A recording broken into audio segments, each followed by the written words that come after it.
So she asks you for space, but she still texts you. I want to show you 2 ways that you can handle this. If you've been dating for just a week, you guys have been hanging out every single day, well, that's a whole different scenario, right? Like, just give her space. If she texts you, just be polite about it. But what I'm talking about is if you've been dating for a long time and you're already in a relationship or you're even married and she's asking you for space, that's a really bad thing, right? Like, at that point, you just have to realize that women are a little bit more passive with how they are, and that usually means that they're really considering breaking up with you and they want to reevaluate things. Now, there's 2 approaches to this, right? The first one is widely shared, and it's just giving her space. And if you give her space and she texts you, reply back in a nice way, right? But I would keep it very short. If she's like, hey, how you doing? I just say like, good. Don't elaborate, don't share. This is going with the advice that's generally out there. My way is completely different, and it may even save your marriage or relationship. But if we go with what everybody says within that specific context, just keep it short, live your own life. I would even try to consider a loss of my own brain, and I would move on and maybe even start dating depending on how things go. But what this usually means, if you choose to just give her space, she now is going to run through in her brain all the moments that you guys have had. And she's going to find, is it a net positive, like good experiences, bad experiences, or is it really just already decided? Now, obviously, if this girl is worth it, you are like, I don't want to lose this person. Well, there's a second way to do this, and it is a little bit more advanced. Everybody's different, and I realize that. I know specifically with who I am, I would approach this very differently, but you do have to be somewhat skilled at this, and you have to understand a few things. The second this happens, hopefully it's in person, you would need to understand how to state change. This is something that Tony Robbins talks about a lot, but it's basically like going like, whoa, what's that, right? Like, that's a very minor way to do it, where it's like, it changes someone's focus, right? A horror movie does the same, where it's like if something crazy happens, your attention now goes into fear. You went from whatever state you were in now into fear. Another might be if you annoy her. Let's say she's mad at you and you annoy her, she goes from angry to annoyed. That's state change, in essence, right? I have a whole video on how to state change. You would have to understand how to change your state, because when a girl is emotional, like anything that you say that's logical is not going to work.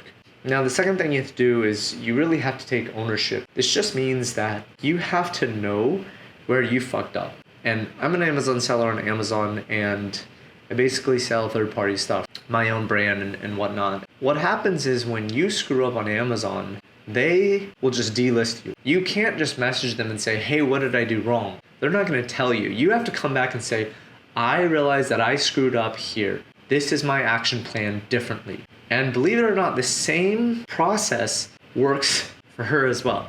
If you do it in a way where you're, of course, like, you can't be needy. You can't have like feelings of like, oh my gosh, I'm going to lose this person, right? Like all these, you got to be man enough to own your own mistakes and then know what you did wrong and be like, whoa, after you change your state, right? Like, whoa, I realized that I have like majorly been unloving recently, and call out all the things that you've done, right? Like audit yourself really quickly and be like, yo, I realize that I've been so focused on my work and I'm going to make sure this changes. I realize that I've been so unloving. I haven't been very thoughtful to you. I can see that you feel it. I'm going to change this immediately. What are you doing tonight? Let's get a date night tonight, right? And just be present with her and actually take action on all of these changes.